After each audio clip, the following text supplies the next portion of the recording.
All right, ladies and gentlemen, how are we doing? It is what's today's date, sir? It's actually 7/29/2014, which I can't believe. July is almost over already. My goodness, a lot of things are coming to an end lately. Yeah, I know, it's very true. I'm Chris Schultz again at the NSR Wrestling Podcast with another very special appearance of Jason Burke. Welcome to the show. Thank you, sir. Thanks for having me. Good to have you. I appreciate it. Wow. Well, this can go several different ways. It's one of those weird situations, I guess you could say. But does it surprise us? No. It doesn't surprise us at all. I mean, really, anyone that could predict anything about professional wrestling could not really predict this better. I mean, we all kind of saw this coming. As sad as it is, I mean, it's the land for competition, and the more saturation in pro wrestling, the better. But at this point, I mean, TNA has been a walking graveyard for a long time now. Yeah, and I guess the news was broken by TMZ late, I believe it was Sunday night. That's when I saw it. I think it was like midnight or so, yes. Eastern time for us. Well, Spike isn't going to negotiate, and your contract's pretty much up in October, per se. That's what they're claiming, TMZ's claiming. There's no official announcement yet. It seems pretty much all but over at this point in terms of the Spike deal. There's still a possibility they could renegotiate something. They have 3 months to figure something else out if there's an alternative. But right now it seems like TNA Impact is without a TV deal.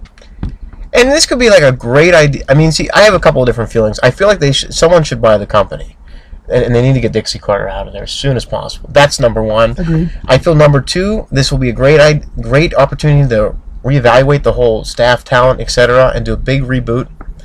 And then number three, you're on a new network, new time, just a new name for the show, and just a whole new look for TNA. That's what they need. And if we get it, great. If we don't, I don't think anyone really cares. I really don't.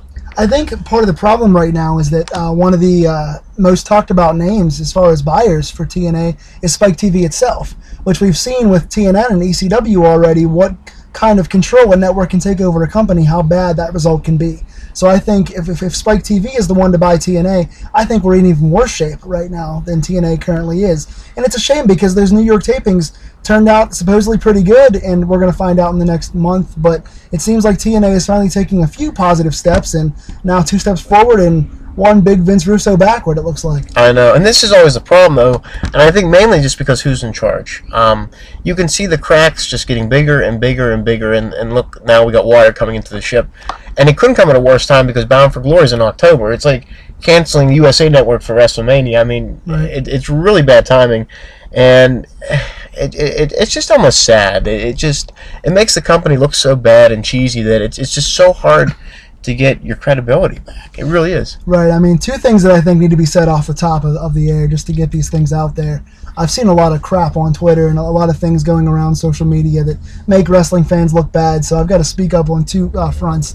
First of all, I hope that whatever happens, whether we love TNA or hate it, nobody wants to see anybody lose their jobs. I hope that all these guys get jobs. I hope that everybody from the workers to the caterers to the lights and sound guys, I hope that everyone is okay, can support their families, and can make a living for themselves. That's the most important thing. Whether you want to see TNA live, die, or in between, hope to God that all these guys can support their families and live their lives. Secondly, people are blaming Vince Russo. There was some stuff last night on Twitter that I saw from Smith Hart. Whoever runs David Smith's Twitter was making comments to Russo about killing 2 companies and killing Owen and ridiculous things over the top like that. And it's not Vince Russo's fault. He didn't kill the company.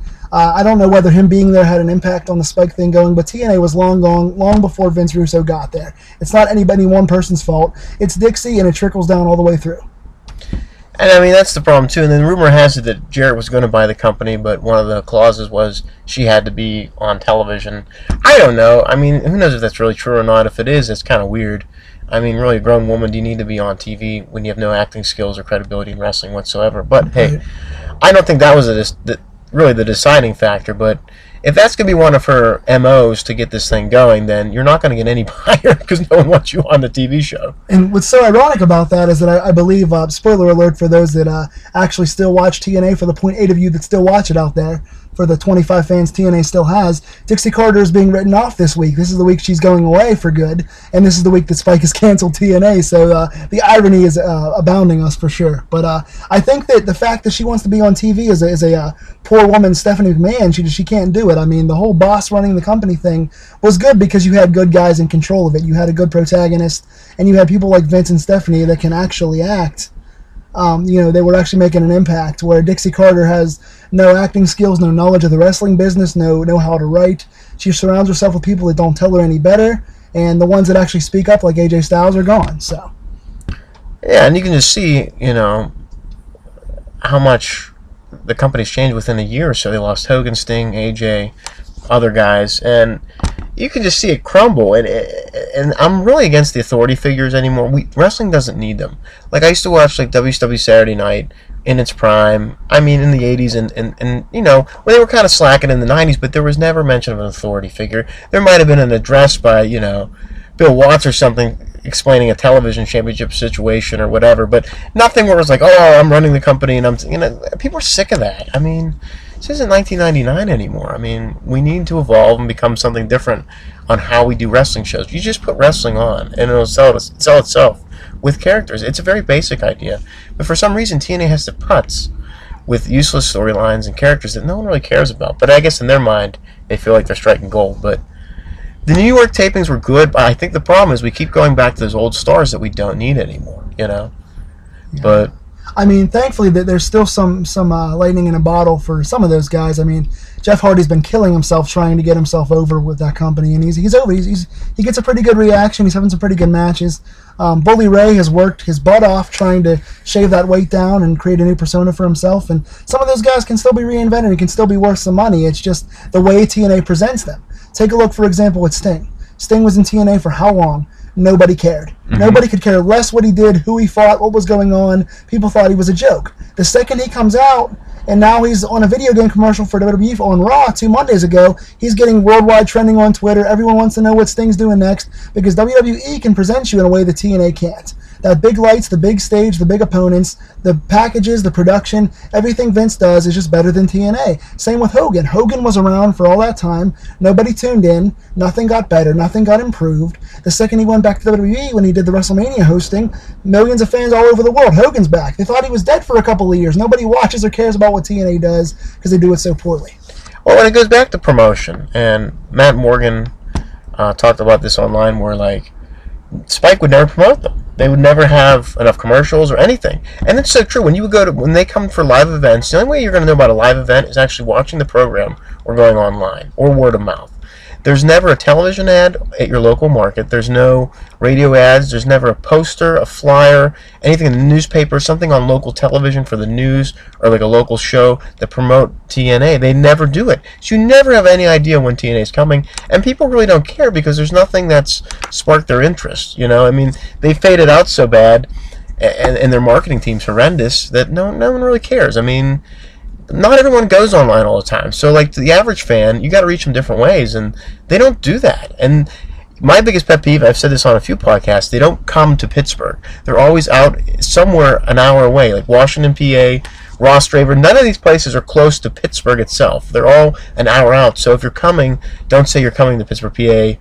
I think this time they finally said they're coming to Washington, PA, but they won't come around here. They don't. I don't think because they don't draw.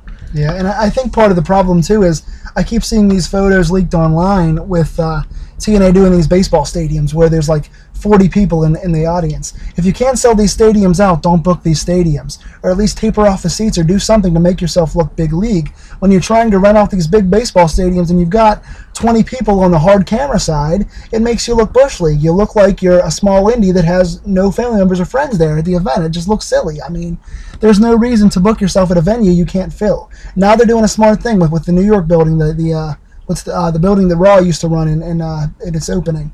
They're running that same building now, and it actually looks like it's full. It looks like the fans are very vigorous and very into the product, and that's what you want to have. You want to have the small, intimate feel. If you can't fill the big arenas like Vince can, don't run them. Well, I'm looking on the online too, like sometimes on Facebook or websites, and I see these other indie promotions. They don't look too much far off from TNA, really. I mean, the crowds are the same, and I think the crowds are more interested. Right. They're fuller, and I mean, so really, TNA is just, they're almost sunk so bad where it's just like, you know, some people claim they were always an indie, which I could see, but other people would say, well, they had a shot, they were number 2, but I think they look like an indie fed still. They can't break out, and that's their biggest problem. They don't have the money, they don't have the resources, and they just don't have the fans that give a crap. I mean... Yeah, I mean, I wouldn't consider TNA an indie just because of the fact they had national pay-per-view and national TV. Yeah. I think once you get anything national, then you become a legitimate company. How legitimate is to be seen still, but I mean, I've always thought of TNA as the number 2, but they're not the same kind of number 2 as it was when WCW was around. WCW was legitimate competition. They were on top for a long time. It was an actual Monday Night War. TNA has never once come close to Vince. They're never going to. They've got to stop trying to be compared to Vince because they're not going to touch what Vince can do. They've got to do the ECW approach you and I just talked about off air, that you can accentuate the positives, hide the negatives, do what Heyman did, surround yourself with the knockouts in the X division, things that Vince doesn't have or doesn't use, and that's the way you can beat Vince in a certain way. You can have the things that are your strengths that Vince doesn't do. If you only have one place to go to see high-flying X division and see good ladies knockout wrestling, that's what you're going to go to TNA for. But TNA is no longer accentuating those positives. They're trying to be Vince McMahon Jr., and it's not going to happen. Yeah, and you can't...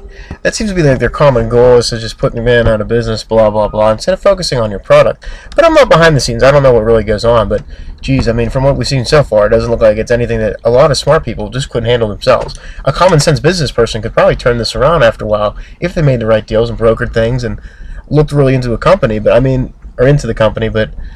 It's just mind-boggling how far we've come and how crappy this product has got. I mean, because they were kind of like on fire. I don't think enough people knew about them when they first started, but I would say from like late 05 to maybe like 07, that was their hot spot, and then they kind of they fizzed out. But then when the Hogan thing happened, everyone thought, well, this is a turnaround we need to a degree, but you know, I mean, Hogan's a name, and it was funny because we were talking about this with Eric Santa Maria on his podcast, and he said something on Facebook like, see, Hogan didn't make a difference. They, you know, networks are not considering TNA because Hogan's not there, and I could see that too. But you know, we need that point where we have to change away from Hogan. We have to get away from these guys. And who's the next Hogan?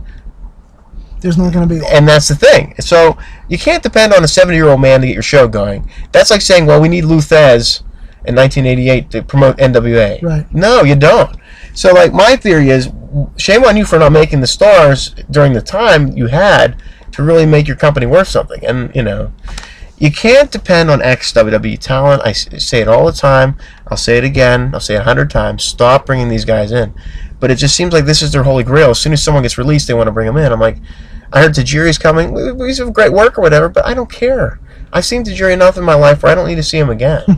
You know? Yeah, and that's the thing. I mean, they actually, the guys that I think they did a decent job of pushing consistently, the guys that actually had the spotlight in the time that they had some buzz going around, guys like AJ, guys like Chris Daniels, guys like Chris Sabin, they're gone now. They had to release them all because they bled too much money with Hogan and Bischoff in that era. So now the guys that actually were over, that were brand new guys, the casual fans were starting to realize, hey, these guys are talented. Now they're gone. Now they're helping ROH to beat you because ROH is now the better product and now is making more money than you. Isn't that sad? It is. Not for ROH, but, like, I mean, they're smart. They've done a lot of right moves, you know, and they're still on pay-per-view now, too. They're on national pay-per-view now, so it's going to get, the product's going to get bigger and better, and the more guys that Vince lets go, like Chris Hero, and TNA lets guys like Styles go, they're getting bigger and bigger, and they're going to be the number 2 soon until Jarrett gets GWF off the ground. And that's another thing we got to talk about on the other... GFW, I'm sorry. Yeah, on that...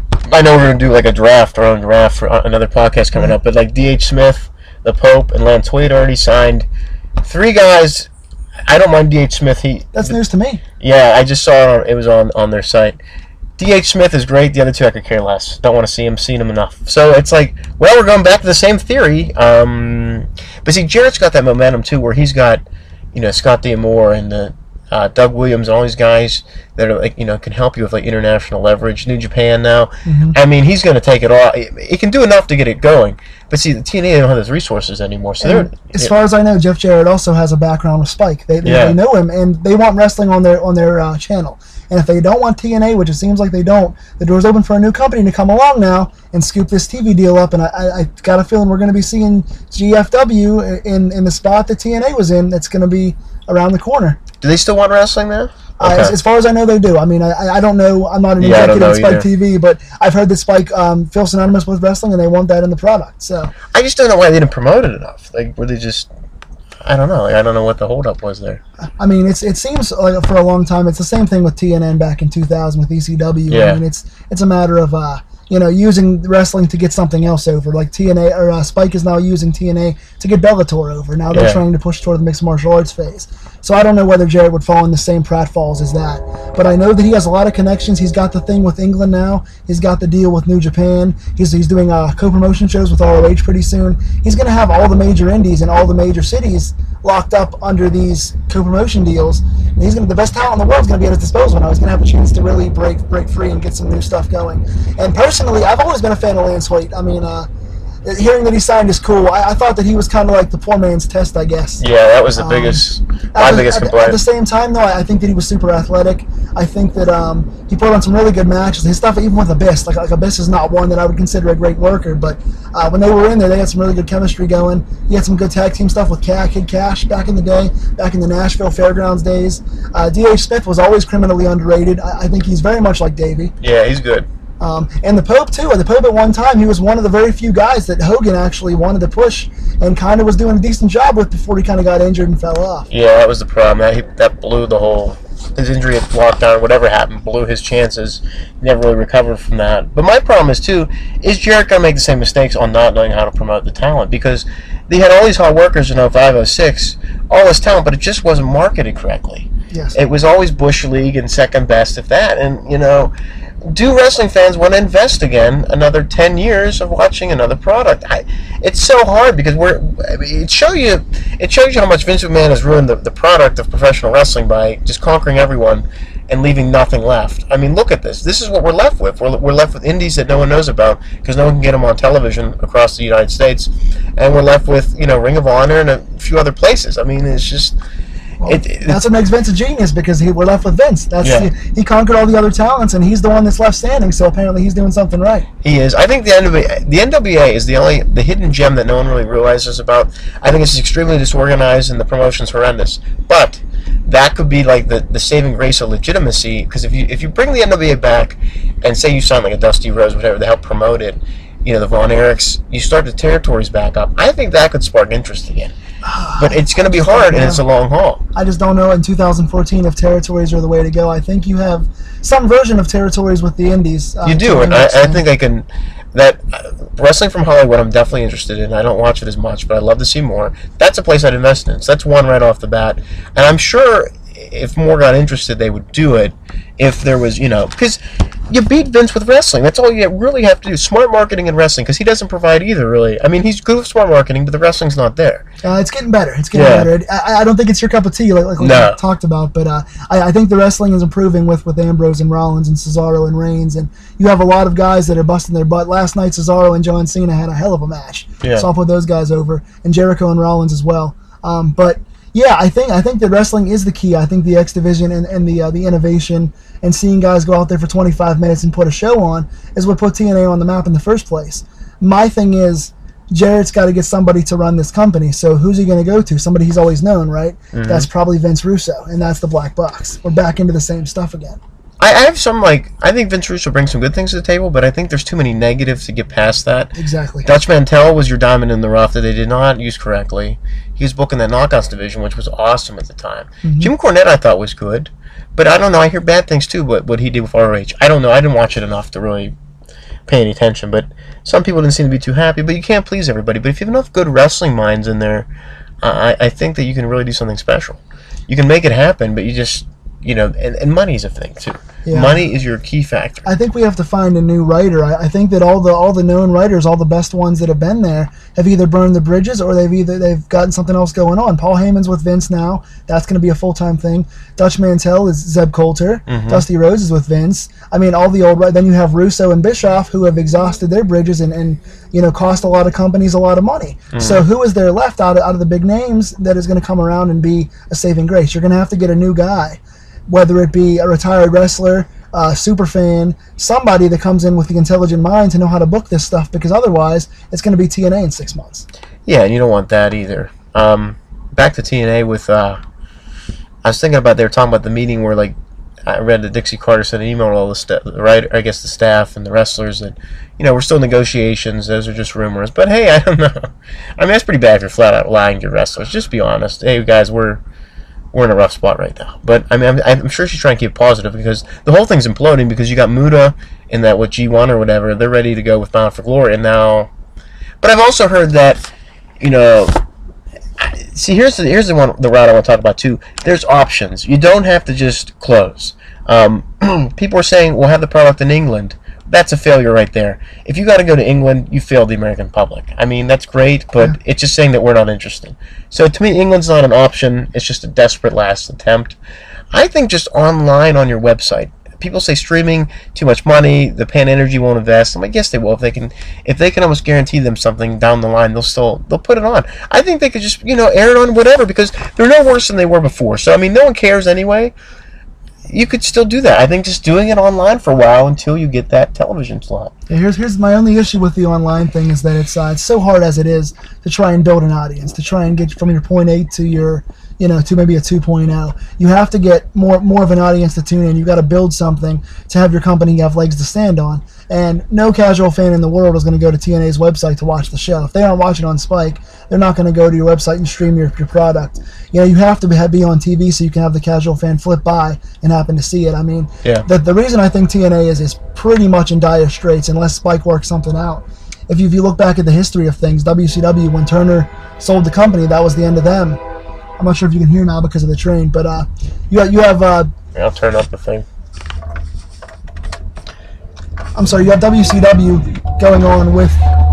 Once Turner sold the company, you had no TV going on. ACW, as soon as the TNN thing fell through, they had no television. If your product has no TV, you can't sell any merchandise, you can't create any stars, you can't build an audience. I mean, no one's going to watch. You might still get the 0.8 or 0.6 people that are going to actually diehard wrestling fans that are going to watch any wrestling. So that's fine, but you're not going to build anything, and you're not going to create any revenue or storylines for your pay-per-views. You're going to lose your target audience, and that's going to be it. Because nowadays, ROH is on TV. Yeah. You're going to have GWF or GFW on TV.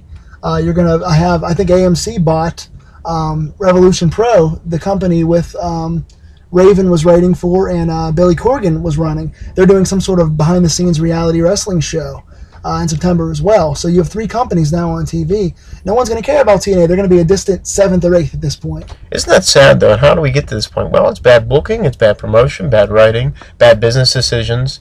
But who's to blame? I mean, is it Dixie Carter? Is it Jeff Jarrett, Vince Russo?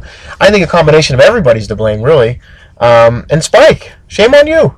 Why didn't you invest in your product enough that you made people care about it? I can agree with that to an extent. I think Spike saw the writing on the wall that the fans saw, that eventually, man, this product is really, really backwards. I mean, there's, when you've got something on your network, you should promote it, you should put it out there. But man, TNA has fallen so far in the last year since Hogan and Bischoff drained all that money. I mean, my goodness. I think if I had to place blame, it goes mostly to Dixie Carter. I think if I had to percentagize it, maybe 65-70% falls on Dixie. She's the one that runs the company.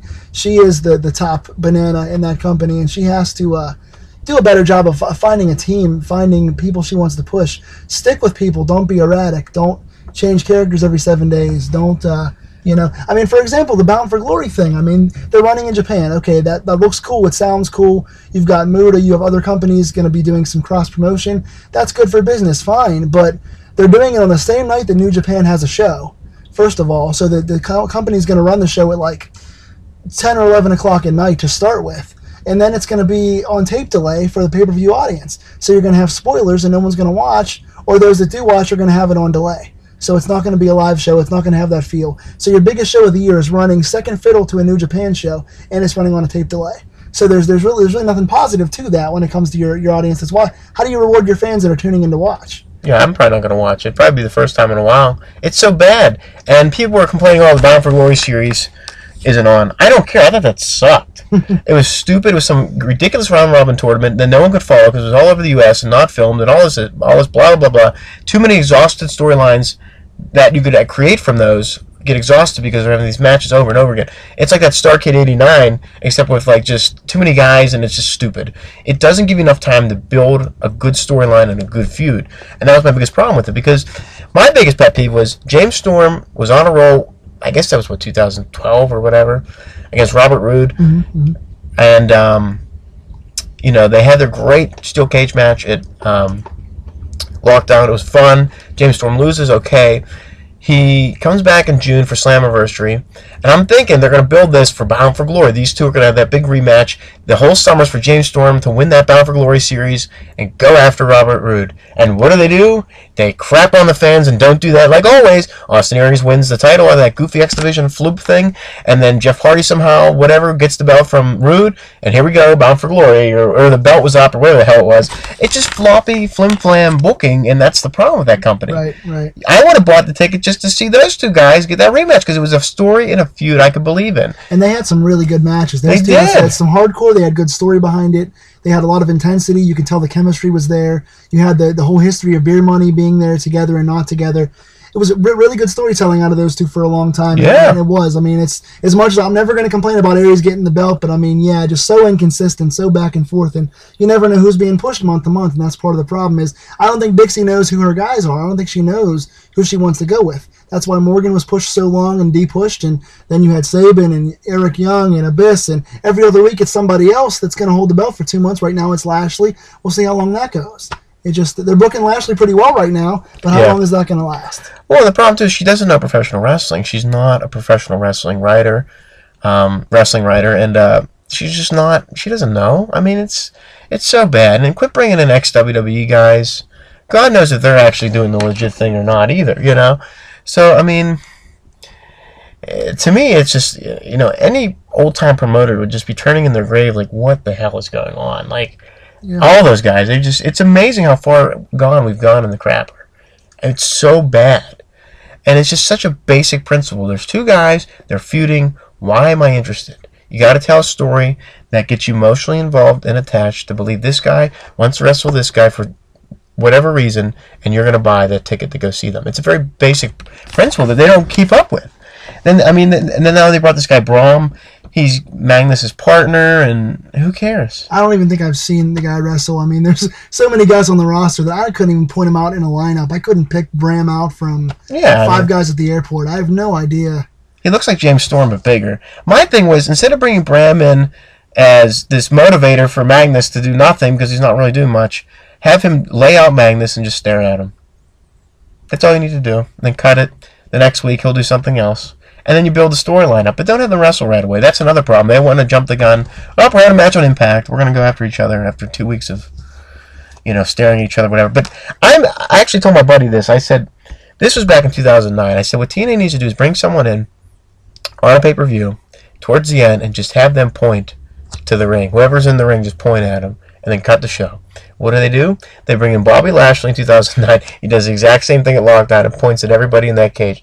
Boy, did that get my interest. Now, the booking was awful for him, but boy, that's something. He's here. What's he going to do? I don't know. Who's he with? I don't know.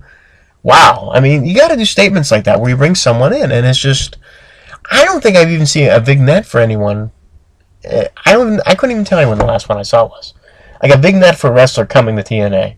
Because he did stupid challenge series or whatever the hell that was, that Tough Enough crap. And it was so bad. It was awful. And why should I care about that? And that was insulting. I thought Adam Pearce was insulted. I thought a lot of those indie guys were insulted by having to do a ridiculous, I'm going to try for whatever, TNA's version of Tough Enough to get on television. I'd be like, thanks, but no thanks. Yeah, and they had actually found somebody in that crowd that actually got over with the audience, in Joey Ryan. Yeah. He actually did a good job getting over. He lost the competition and came back with the Al Snow feud. They put together a pretty good match, and he was doing the stuff in the crowd, bringing Sleazy back, and he was kind of this goofy heel character that had elements of funny and elements of dastardly. And Ryan's always been a character guy. He's one of the guys on the indies that paces himself out and does good character work, is good on the mic, has a good unique look, has the goofy handlebar mustache, and that's the thing. Ryan actually used the series to get over, and then they cut him. He was around for a while. He and Matt Morgan had some tag title matches, and then they cut him. And they were just doing what I wanted them to do, was to pair him with the Robbie E or whatever, and then that other guy. They were all starting to get a little group going. I'm like, great, here we go. Get a manager. We got something here. They could be like the Sexy Sleaze group or whatever. But nothing ever happened because he got released. And then these two guys are like the Bromans or whatever, which is fine. But that's kind of wore itself out too. But yeah, I mean, anytime you get someone hot, a ready to roll, or something to happen, they get released, they leave, or they get just demoted, and it's terrible. And it's so frustrating as a fan. And that's why people tune off. They're like, you know what? They don't give a shit. They're not putting out a good product. We're leaving. We're not going to watch anymore. Yeah, I think for a while that Zima Ion, Pittsburgh local that we were talking about earlier, actually had gotten himself over prior to the current incarnation of his character. He had the hairspray. He was doing the cocky heel thing where he'd spray his hair and do the submissions. Yeah. And he was kind of pretty boy, kind of cowardly heel. Was getting over with the audience. They didn't like him. He won the X Division title during that whole once Aries sacrificed the belt or something like that, and then. What happens? They go and pair him with the Bromans, and now he's this DJ who plays the annoying background music. It just doesn't work for me. And it's like you said, every time something gets going, I think Kenny King is one of those guys. Oh yeah, he could really be something. He's super athletic. He's kind of a younger Shelton Benjamin. He's good with multiple styles. He has a good charisma to him, a good presence in the ring. He's super athletic. He's innovative. I just don't know if they're using him right now. He's toward the top of the card, but how long is it going to last? They're so wishy-washy with the booking. Well, you know, he's the king of the night, which is an awesome thing. They had like this Las Vegas nightclub kind of guy. Perfect. But then, you know, you put him with that other group, you don't do that. You just let him be single, let him be his own guy, put a manager with him, whatever. But I think he can get over. He can be their champion if they book him right. Anybody can be champion if they get booked right and have the charisma. But it's just, that's not there. Like, they're just, I don't know what the mindset is. Is it we're going out of business, I don't care? Or is it, I don't know what to do with these guys? I mean, whoever's booking... You know, it's unbelievably bad. I just don't think they know who they want the person to be. I mean, Jeff Hardy came back and was Willow at his own behest. He had that character for a while, and they realized, well, this isn't really getting a reaction, so he's going back to Jeff Hardy. They have no idea who they want to be where, who their top faces are going to be. They try to push Eric Young to the top. That didn't work. Abyss goes back and forth between face and heel once a week. They don't know what they want to do with him. They have a lot of pieces there. They just don't know how to align them, and it's just the mismanagement of pretty much the entire roster. And I'm at the point, too, where it's like, all right, if we don't know what we're doing with these guys, let's get rid of them and get some new, fresh faces. I mean, Abyss, it's been great, but, I mean, really, do we need you? I mean... But now, TNA's damaged goods now. Who's going to come to TNA when there's no TV deal on the horizon? Yeah. You've got ROH, and you've got, you know, NXT, Performance Center. Vince is building all these great, you know, this company that is featuring all these young guys that are going to be in the company soon. Why would you want to go to TNA when you can go somewhere else? Oh, he's building his own independent promotion is what he's doing. He's going to kill all the indies with this. I mean, it's amazing. The guy knows what he's doing. Or people underneath him know what well, Triple H is running. It's a credit to Triple H because that guy's got a brain for business. Yeah, he's with the times. And here's another problem I have with TNA. You let Prince Devitt, this Kenta guy, like we were talking about the Young Bucks and that Bullet Club. You let all these guys just leave or not even get a chance to come in the promotion again, or like Kenta and Prince Devitt. You know, those could be some guys you could market. Cole Cabana, you know, these are the, if you're gonna like reboot or whatever, bring these guys in and market that as the reboot. Here we go. But, you know, the money's not there, and the time and the knowledge, or just caring about these guys. Because WWE knows who they want. They're going to eat them up. They scout talent all the time. Mm-hmm. But, you know, TNA, they have no clue. Well, they have guys like Tommy Dreamer and William Regal and guys like that go to the indie shows and watch for who's good. And they have the technicians, guys that have wrestled for 20 years.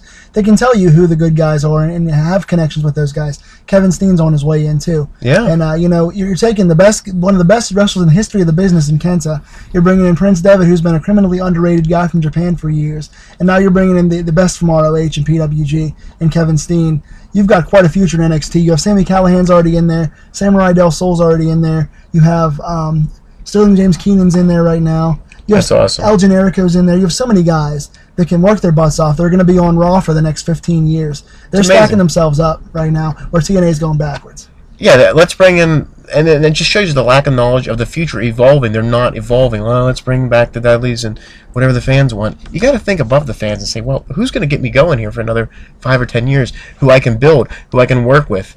Like, okay, I got him. He's what, 23? Oh boy, 10 years to work with him or whatever. I know he's going to be good. He can evolve and he could be our champion. Oh, he's 27. Got some time. But no, let's bring in someone 45. He'll get us, you know, some ticket sales for a few months. It's just unbelievable. And it's kind of the funny, I guess, to transition a little bit. Now, since it looks with all intents and purposes, like if TNA doesn't find something in the next 3 months, they're going to be defunct. How many guys do you think from TNA are going to go to Vince? How many guys do you think Vince will want from TNA? I think a few. If you were Triple H, what would you do with those guys? Who would you bring in? Robert Roode. I'd bring in Magnus. I would bring in like some of the X Division guys. Let me think who's there. The guy who plays the mask guy is not too bad. That he used to be that weird thing, Suicide or whatever. Okay, you're talking about T.J. Perkins. Yeah, that's somebody.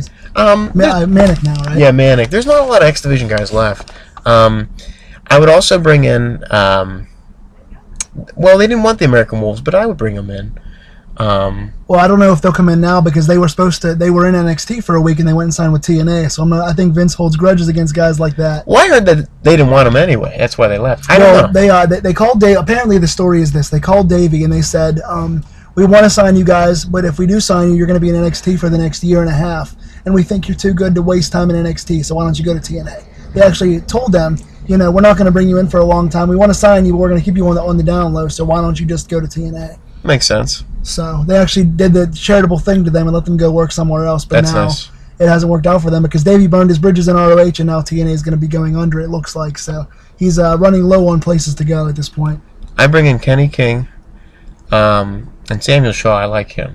They're on to something. I really don't know about Samuel Shaw. I love the original character. I love the Patrick Bateman thing from American Psycho. I think that he plays it well. I just don't know about him in the ring. He just kind of looks stiff and kind of there. It's partially his character and partially him. I don't know. I'm really on the fence. I want to like him, and I'm not sure. Here's how you like him. Father James Mitchell comes with him. There's how you like him. I like anyone when that happens. Yeah, so there you go. He doesn't have to be too much in your face, but he's just enough where he's creepy and look who's with him. See, that's the difference with what a manager makes. Wow, I'm interested now because, look, Father James Mitchell's bringing him in. Not saying Father James Mitchell is the end-all, the be-all, but just someone that can relate to that character and that's just sick and twisted like that character. Mitchell can talk, and he can put over a broomstick. Man, Mitchell can put anybody over. Mitchell was one of the best presences and managers in the business that nobody gives enough credit to. Absolutely. So there's your answer right there. It's all about how you use people, and you could turn TNA around, I think, within a year if you did it right, took your time, reestablish yourself, and get rid of the junk. I think you can do it, but will they, and can they, and is it going to happen? I don't know, but I think you can. I think the problem is you gotta start deadlocking these stars in the contracts. Kurt Angle's ready to, he's ready to leave, I've heard. I don't know if that's true or not, but if he's on the way out, then you got to figure out who's going to stay, who's going to go, kind of thing, and then you work with that. Because I think right now, though, whether I'm the world champion or the last guy on the roster, I think I'm kind of abandoning ship at this point, though. I mean, with no guaranteed TV, TNA is a marked company right now. I mean, I don't think anyone's going to want to be locked into TNA at this point. So, I mean, what do you do? Like, where are the options as far as who would say if Spike doesn't renew the contract? Where do they go? Turner wants no wrestling anymore. The Spike's already burned the bridge. USA has Vince. Where do they go now? Do they try and find something with like AMC, who already has a wrestling thing coming now? Like, what do they do?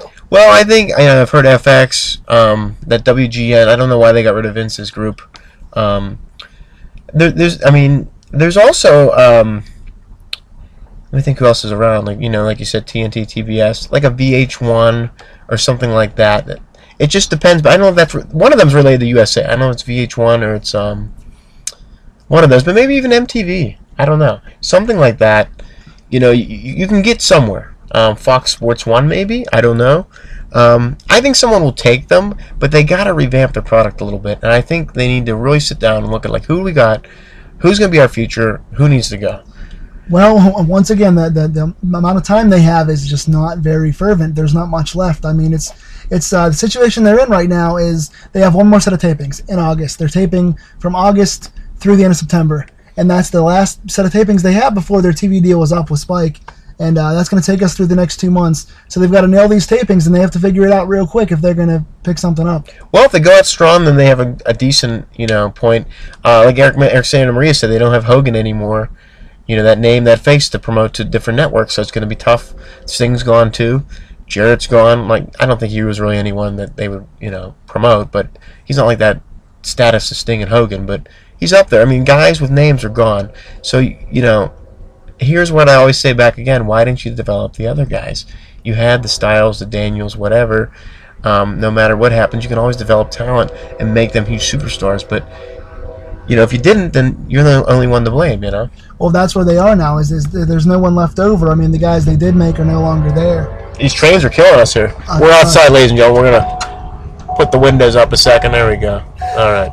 Sorry about that. Yeah, it's coming to a situation now where, like I said before, the guys they did have, they've had to cut because of expenditures and other money issues. So I really don't know where they're going to go. I mean, who's the face of the company right now? Is it Lashley? I mean, who are they going to get behind? Lashley's going to be working for Bellator soon. Spike wants Lashley in a fight. So Lashley's doing two sports now, trying to be the poor man's Lesnar.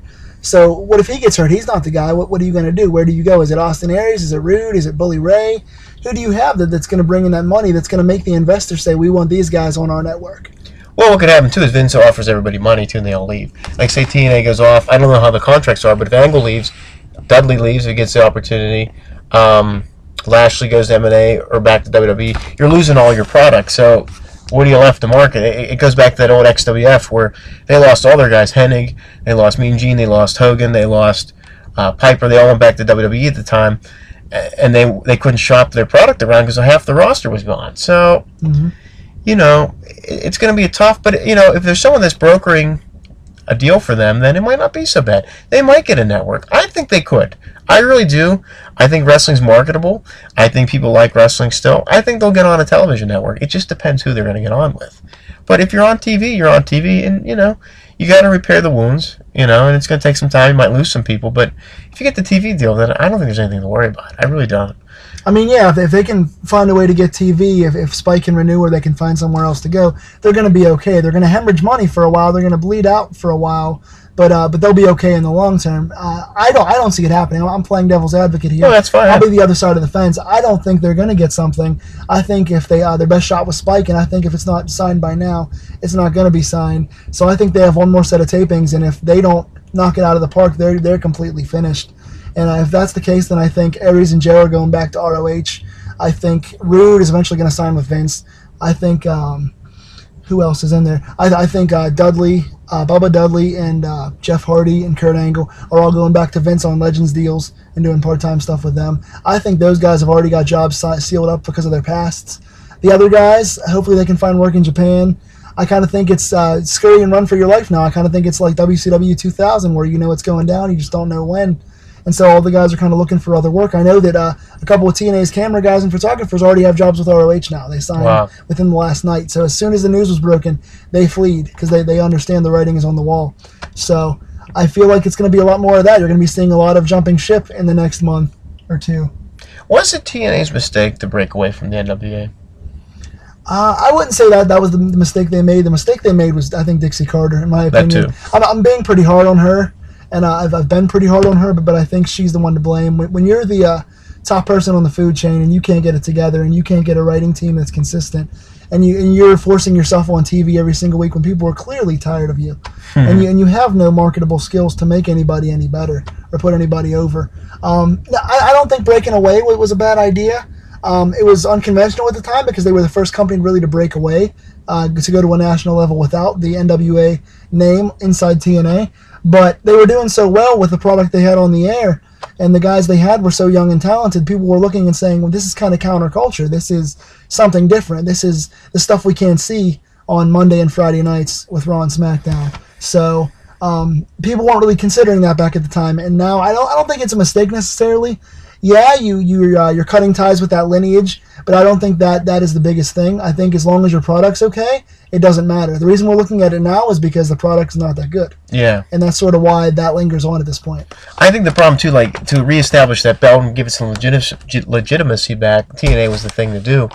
I just wish they wouldn't have. I know you have to pay fees and all that for the NWA, but I think that's like that rivalry to the WWE belt. That's was the original one. I think that was kind of a good and bad move. You could have done either way, but I wish they would have kind of stuck around the NWA a little bit longer, because I think that lineage and that history, and I know it's counterculture, and that makes sense too, but like you could do Legends deals and you can have more, like, I don't know, you can compete more with Vince on that end because you have all that history. Yeah, but part of the problem is all the guys with the history are all with Vince now. Like Dusty Rhodes, Ric Flair, Steamboat. They all have Legends contracts with Vince. They're all already working for the competition. So the NWA name is still there, but all the guys that made the NWA famous and made it competition are with the competition now. So I don't think that it holds as much weight anymore, especially now, that Flair's on TV with Vince and all these things. You don't really have anybody for the NWA to say, well, these are the guys that are with us. On our side, all the big names are all with the big company now, so I think a lot of that lineage is gone at this point. That's a shame too. But like with TNA, the TV deal happens or doesn't happen. I think a lot of the fans are gone; they're not coming back. But if they get the TV deal, I think it'll be good. I just hope, for the benefit of for the fans, that they stick around. But I don't know. I mean, if everyone sees the writing on the wall, then it's time to go. But really, I mean, it can't get any worse. I mean, it's bad, and if you're going out of business, that's the worst. But to me, it's like losing any more fans. I mean, you can and you can't, but there's so many gone anyway. It doesn't really make a difference. I think they can rebuild if they get that TV spot. But if they don't, they don't. Yeah, I mean, even WCW in 2000, I hate to harken back to old examples, but I'm just it's history. Just, we're living the exact same situation. I mean, yeah, in 2000, WCW was still pulling 2-somethings, 2-point-whatevers. TNA's getting .8s on their best day. It's so far gone, and yeah, it's part of the times. Wrestling was more popular back at that time, and we're coming off the Attitude Era at the time. Now it's 2014. Wrestling is not as cool, as popular with the mainstream as it used to be. Even still, though, you're pulling .8s, and you're hoping that's going to be enough revenue. The Cops reruns on TNA are getting more ratings than TNA is. Well, I think if you sell the company too, that's half the battle, and that's what WCW was facing. They didn't have an owner. If they had an owner, they would have gotten a TV deal somewhere. But they were up for sale. TNA technically isn't up for sale yet that we know of. I'm sure, they're shopping that option too, but I don't really think the Dixie on-air thing will come into play when they're desperate and want to get rid of the company. They're going to get rid of that company to somebody else. Right. I think ESPN or someone like that will be a viable owner to buy into, but it all goes back to someone being a wrestling mind owning the company. You have to do that. If not, you're in big trouble. And again, there are so many ties whenever you have someone to buy a company like that. When the network comes on and wants to buy your company, they have total say. So you have non-wrestling minds running a wrestling show and telling you who to push and where to be. And that has never worked out in the past, and I don't see it ever being a viable option in the future. The only options that I can see buying TNA are Spike TV right now, or I could see maybe Vince. I don't even know if Vince would want to buy TNA, if it's even worth anything to him. But I think it'd be cool for the video library and for the Legends DVDs for Sting and Nash and Booker and Christian and the guys that have been there. I think that would be a cool asset for Vince to own. But I don't think he even sees TNA as a big enough deal to even buy into unless they gave it to him for a dirt cheap price. Well, yeah, I hear about all that stuff about the network and to get more interest, buying the TNA tape library and all that. But I think we're looking way too far ahead. I think the fans are going nuts. I think the internet people are going crazy. They're all looking too far ahead of this. I mean, who knows? There could be a deal right now they're not even talking about. But you never know. Wrestling's a big work, so God knows. I mean, if it wasn't for speculation, none of us would have any jobs in this medium. You know what I mean? It's fun, though. It's fun to talk about. Journalism and podcasts and write-ups and anything involved with sports like this. I mean, I'm a sports journalist myself. I cover a bunch of sports, including wrestling. And it's all speculation. I mean, if it wasn't for the fun of thinking about what could be, then we have nothing to look forward to. Exactly. So, if nothing else, I mean, like I said, the most important thing for me is that all these guys have jobs and that the talented workers get a chance to work. That's what matters to me. And I personally don't think TNA has much longer to go. I hope for wrestling saturation's sake they do. But I just don't see a viable option out there unless, like I said, Spike buys the company and then has more control in it. And then we're even further down than we are now in TNA's case. Yeah, I mean, another blunder was just not selling to Jarrett. Let Jarrett run it, take over. I think you would have seen a drastic change. Probably, maybe for the better, could be for the worse. But at least you get something other than Dixie Carter. But, here we are. He's starting his own thing. And, it's just weird. We're in this weird, conundrum. I've never seen anything like this where, it's almost like, well, this happened in Noah before, Pro Wrestling Noah. With that Mitsusawa or whatever his name, Mitsuawa. I can't never pronounce the guy's name. He passed away, but he left All Japan, took half the roster with him, or more, and they started Noah. So that's kind of what Jarrett's doing. He's leaving, he's starting his own thing, and now they're going to be the new hot thing. But we'll see how that goes. That could be a big implosion too. That could last 2 months and go down. I doubt. I think it'll be around for a while, but I think Jared's very business savvy. I think Jared knows what he's doing in terms of running a company. I think he's made a lot of connections with all the major companies over the years. Yeah. I know that he has a lot of favor in the TNA locker room with a lot of those guys. I think that a lot of those guys that have been cut recently, like AJ, Sabin, Daniels, Kazarian, will follow Jared to GFW. And I think that a lot of the guys that are still in TNA, if TNA still exists, are going to jump as well. I think they're going to see that working for Jeff Jarrett's a lot easier and more favorable than working for Dixie Carter. So I think that Jarrett's going to take a lot of the TNA roster that he wants at his disposal. I think they're going to go right to him. And I think that you're going to see a lot of TNA-type guys, like all the guys you named that are signed, well, besides D.H. Smith, who is mostly Japan now. But Hoyt and Pope were big TNA guys, and I think you're going to see Matt Morgan. I think you're going to see AJ. I think you're going to see a lot of the TNA guys. Kid Cash may go over still. I don't know. I just see a lot of those big names from TNA going over to Jarrett's company and it becoming like a better version of what TNA used to be. Yeah, I think so too. And, it just depends. The DVD deal happens, it doesn't happen. There's other routes to go either way. Only time's going to tell. We're going to wait and see. I'm sure more pieces of this puzzle will be revealed. I'm sure more things are going to happen. People are going to come out. People are going to get released. People are going to leave. It's all going to play out. So this is going to be it's good press for TNA. They're getting talked about. Any news is good news in their behalf. Any publicity, bad or good, fans are talking about TNA. So, if there's that much interest online, then they're going to tune in to see what's going to happen.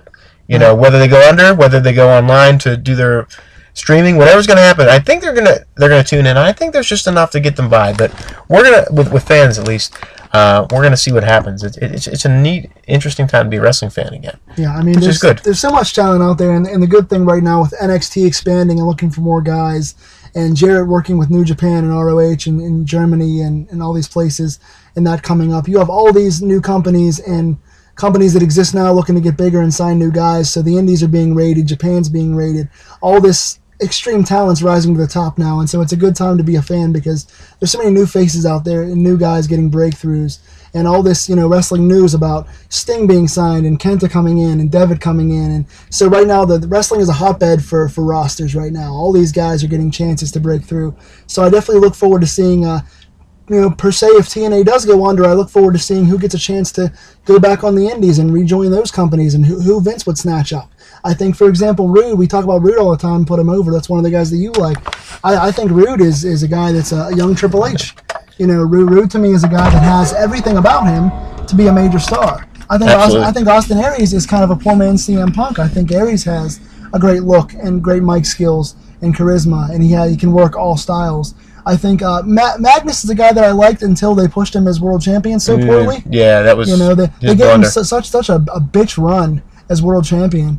There's a lot of talent like Zema Ion, all these guys. They can all get picked up, most of them. We just have to wait and see. It's a big waiting game.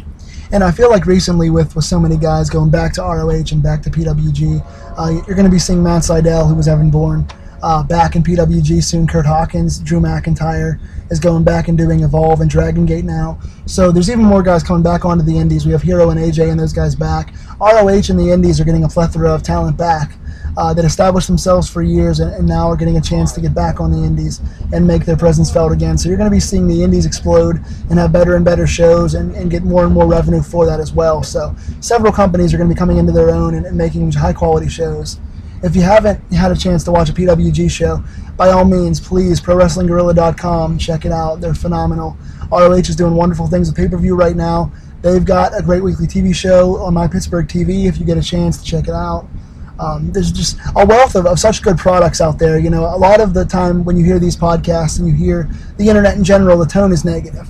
And I feel like there's so much positive going on that it gets drowned out by all this news. The first thing that we heard about when TNA was losing the Spike deal was, TNA's going under, it's Russo's fault, it's Cornette's fault, it's Jarrett's fault, it's Dixie's fault.